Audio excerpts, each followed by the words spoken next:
Yeah, absolutely. Yeah. Good afternoon. Hello. How we doing? Good. Good. Everybody in the Christmas spirit? Scott, you in there? Getting there. Really? Got all of our shopping done? No, absolutely. It's pretty much standard for coaches that we don't get it done till the last second, so that's where I'm trying to figure out what to. I'm hereditarily a December 24th. Oh, that's the only time to do it. Why would you do it any other time? Either that, or you tell them it's coming. I've done that one before as well.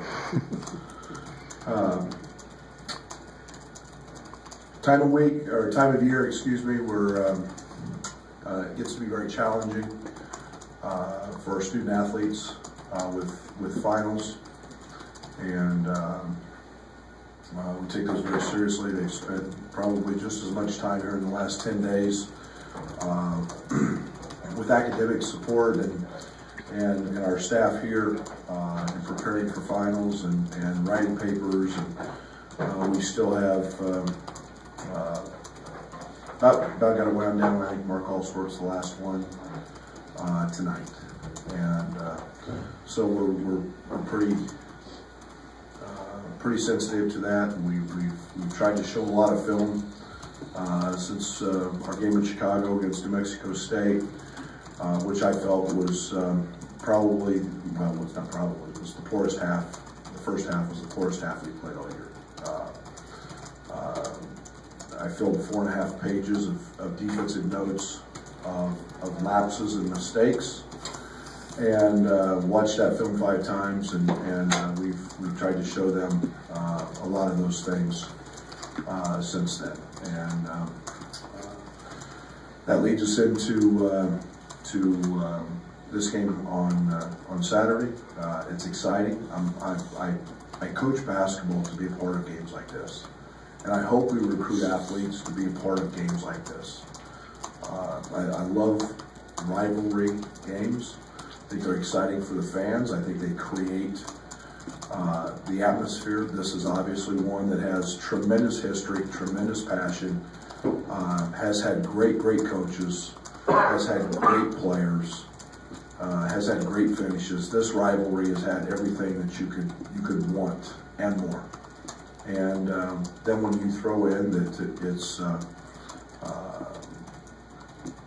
a group of fans on both sides who have totally bought into it, and it's the one thing I've heard about since I took the job. I've witnessed from afar, but I've been a part of enough rivalry games that I know what that's about, and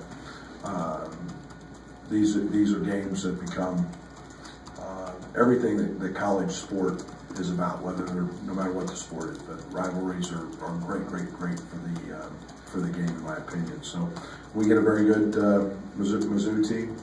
Conzo's done a great job. The influx of talent there has been very solid. They returned very good player in Purrier.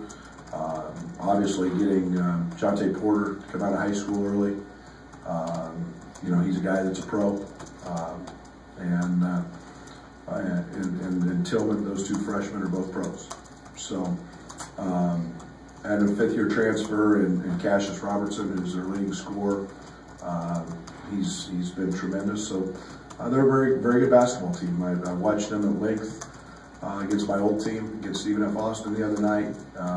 They shoot close to half their shots from the 3. They're a very good 3-point shooting team. They're going to take a lot of them, and yet you better account for them on the glass. They're +10 on the glass, and very typical of Conzo's team. Very good rebounding, very solid defensively, and yet this team's very capable of lighting it up from the 3, as they did against SFA the other night. I think they shot 55% from the field and 50% from the 3, and 85 or 86% from the free throw line. So, but should be an exciting game. Looking forward to it. How much of your stuff is SFA? All of it. Now? Oh, yeah. So Defensively. Defensively. They do some different things. They do some different things offensively. So they got a little sneak peek of what they're going to run into Saturday. Yeah, very much so. We have the mics on both sides.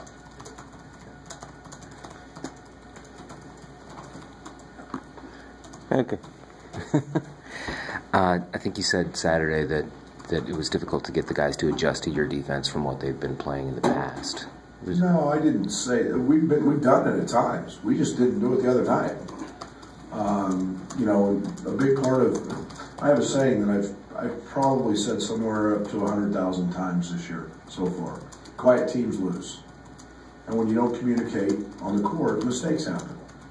And the way we play, it's vital that you communicate, and mistakes happen when you don't do that. And for whatever reason, the other night, that was part of what we didn't do was talk and communicate. It led to you know, it led to a lot of breakdowns. Ball reversals were paramount. They did whatever they wanted. I've always said this about really good players, and the Lofton kid we faced was a really good player. Good players can't score if they can't catch it. I don't care who they are. And yet this young man caught it wherever he wanted, whenever he wanted. We're up 5. He scores 4 straight buckets. And then he goes out with a cramp, and then their second best player, who was their point guard, scores the three of the next buckets. And we had a stretch where we were 8 of 10 from the offensively, and I think we were 3 or 4 deep in that, if I'm not mistaken. And they go on a 9 for 10 run with us up 5. And you know, we've got to take some pride. And we didn't do those things on Saturday in Chicago. We've done it at times and been very good at it. Coach, back here in the back, Merry Christmas to you. Thank you. Merry Christmas. What have you been told about the Braggin rights game? What's the hype around it? Well, I don't think Illinois fans have a real love affair for Missouri fans. I think that's been one of the few things that I've been told. I think there's, I don't come at it from that side. I come at it from the basketball side and more as a bystander. I know I've always watched that game because I enjoy watching rivalries. I enjoy watching it. You know, you can always kind of count on it being right before Christmas and being on TV and good teams and you know, I have tremendous appreciation for that. But you know, as I've been through it and you see some of the great plays and the great players, you truly grow to have an unbelievable appreciation for those games and those moments and everybody that's been a part of it. You guys have played a lot of games. What does this practice time now do for you guys? Not only this week coming into this game, but you got a whole another week to prepare for next week's game. Well, it was actually really nice to not focus on anybody but ourselves. You know, we've been able to clean a lot of things up, just so many little things, and it's been what's been the beauty of being able to show them a ton of film. Just how important spacing is, how we're shortcutting this, how communicating and talking allows us to not do this, and it seems like you're always moving forward with a one-day prep into another game, and with a young team, with an inexperienced team, those things are vital. Those are ways we can teach and emphasize it. We've done nothing but shoot a lot of balls and try to really clean up a lot of little things that we haven't done well. To say we've added something, we haven't. It's just a matter of us cleaning up.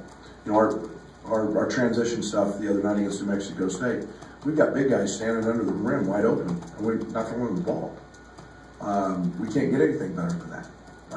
We smoked, and I use the term so, missed 11 layups.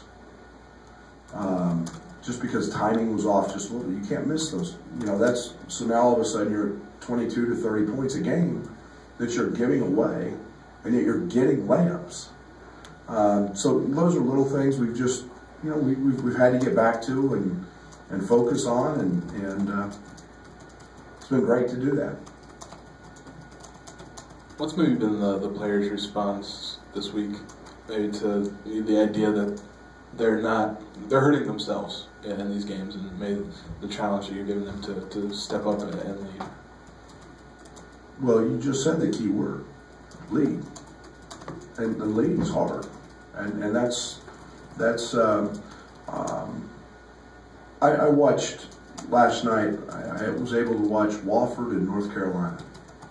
And I've known Mike Young for a long, long time, dear, dear friend. And Wofford went in with, if I'm not mistaken, 8 or 9, maybe 10 freshmen and sophomores, and just beat the 5th-ranked team in the country on their court. And his quote after the game was relative to what I want. He said, he goes, "We have a bunch of high-character kids who all they care about is winning and being the best teammate they can be." And that fits us. That's what I'm trying to preach to our team right now. It's got to be about nothing other than winning. You can't feel bad if you're not making shots. You can't feel bad if you make a mistake because you're letting your teammate down. And it's accountability and responsibility. And Tijon is trying like crazy, and yet it can't be selective. You know, leadership isn't selective. I mean, when somebody on the team that might be your best friend blows ball screen coverage, you got to have the right to get on him if you're a leader. And we've got to get that. And so, you know, I think it's about winning. I don't talk about anything else. You guys find out I don't look at stat sheets. I couldn't even tell you what our guys are averaging. It's something that's not important to me.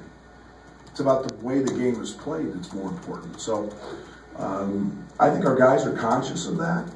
They know. I mean, I think in all 5 games we've been in the last minute with the lead or the ball or an opportunity. That may be off a little bit. So, but down 1 possession, I guess, in the last minute.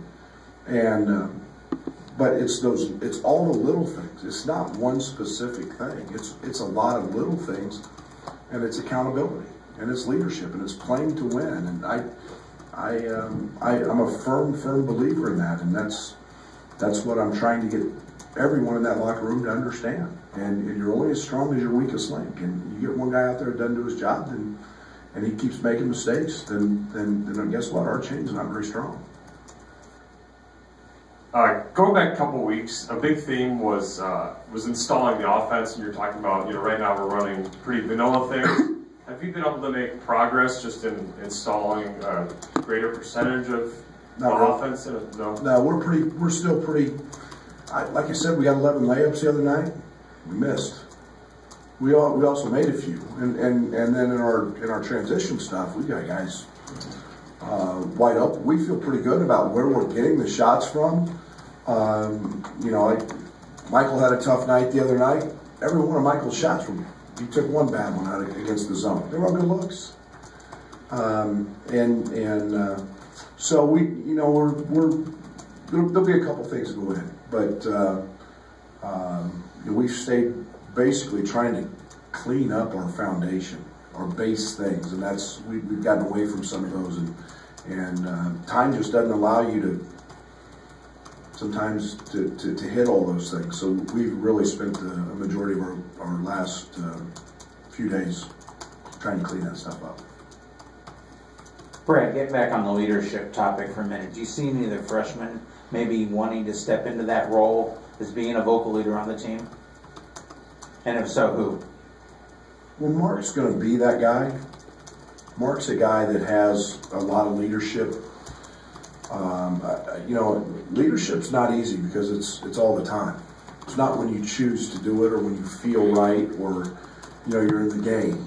And there's a certain level of confidence that you have to have when you do that. Mark's going to be that guy. I think in a lot of ways. Trent's got some of that charisma and that Trent's got unbelievable swagger. So I think that becomes pretty contagious. And yet, they're freshmen. They're still trying to figure out, gosh darn, they're trying to figure out, like, how hard was it to write a 15-page paper in finals week and prepare for basketball? And it's the first time they've gone through it. So, that's where the veterans' value becomes important. But I think we got guys who are very, very capable. I think Devontae's a guy who could become that guy as well.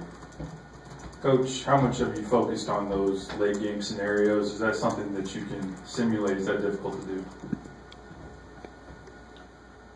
We do that just about every day, and we do it just about every pregame. Every shoot around. It's really hard to simulate getting open against a full court press and just stopping. It's really hard to, and I think we've tried to talk about them now, maybe more, so we've emphasized that. I think there's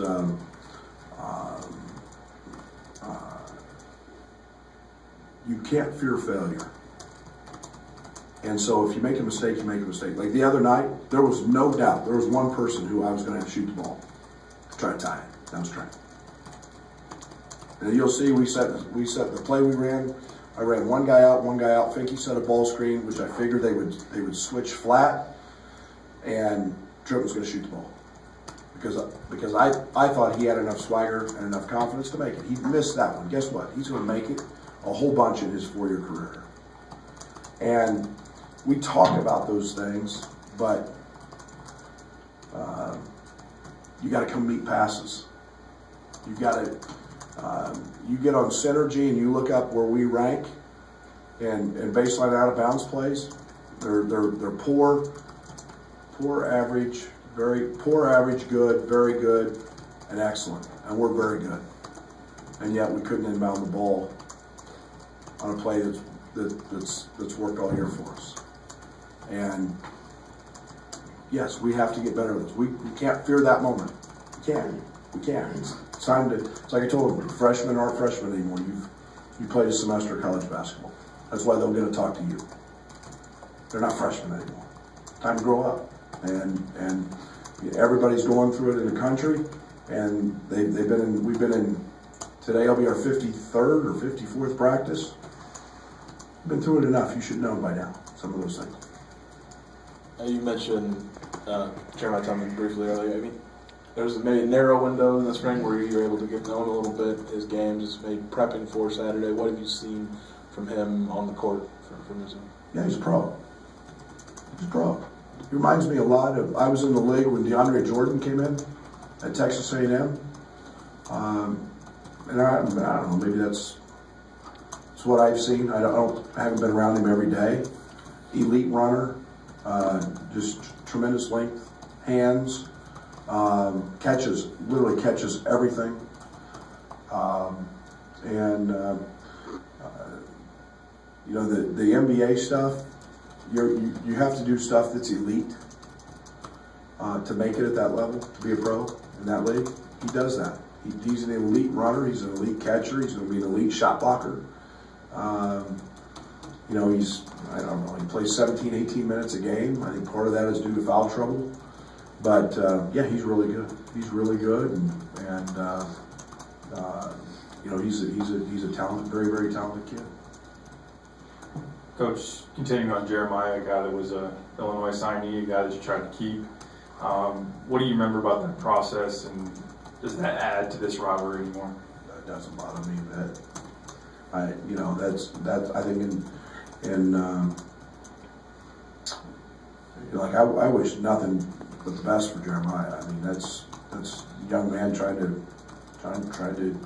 reach and achieve his dreams and goals,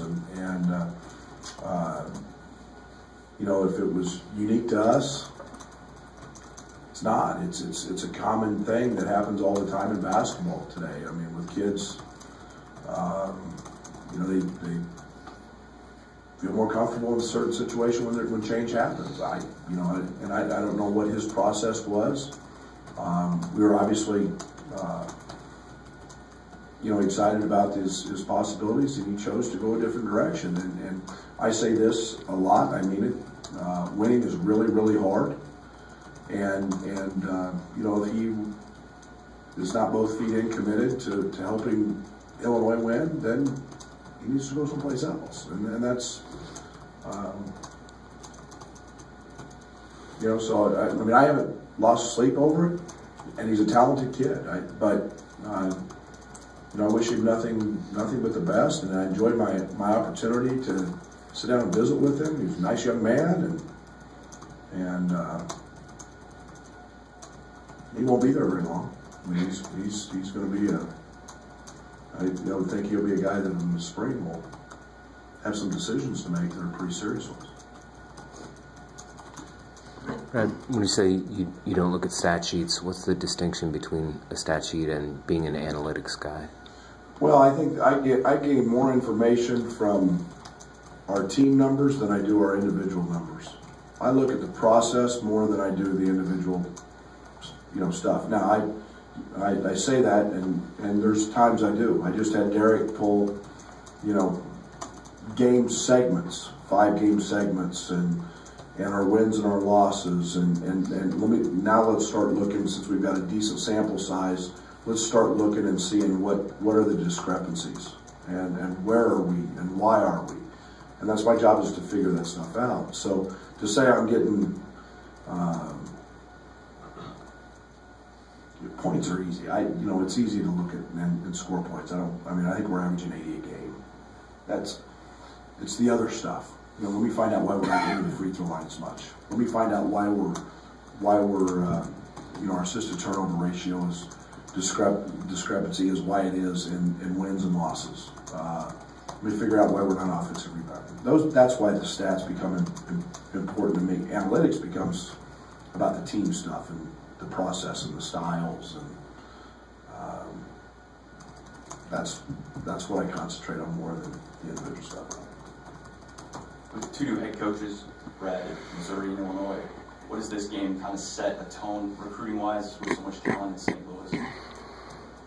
It's like anything else. It's sure. I mean, I think it's their home game.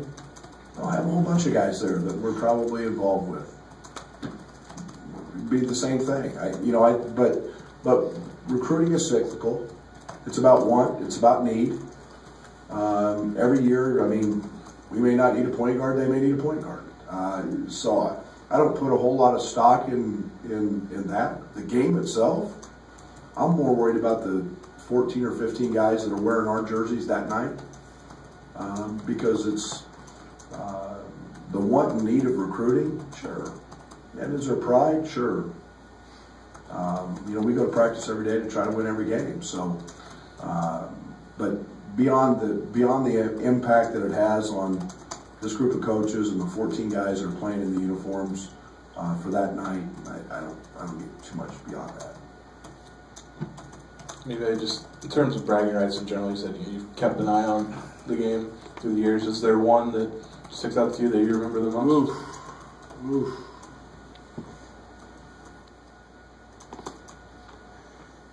I don't know. That could be. I don't know if I look at them like trying to remember the best one. I remember the atmospheres. I remember the play.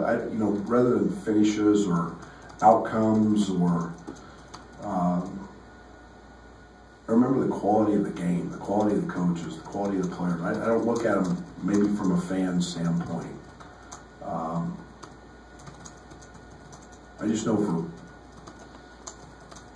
forever, probably, great coaches, great players, great atmosphere, and both programs have tremendous basketball pride.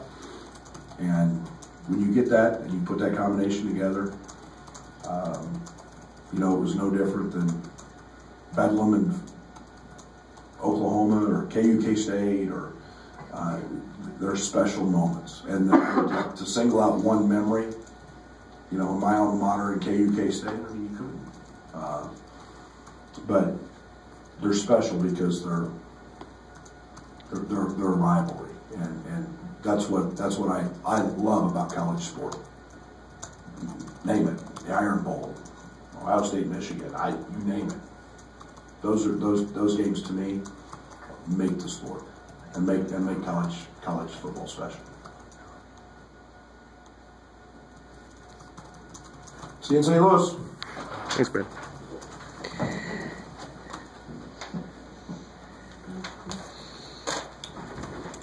Oh,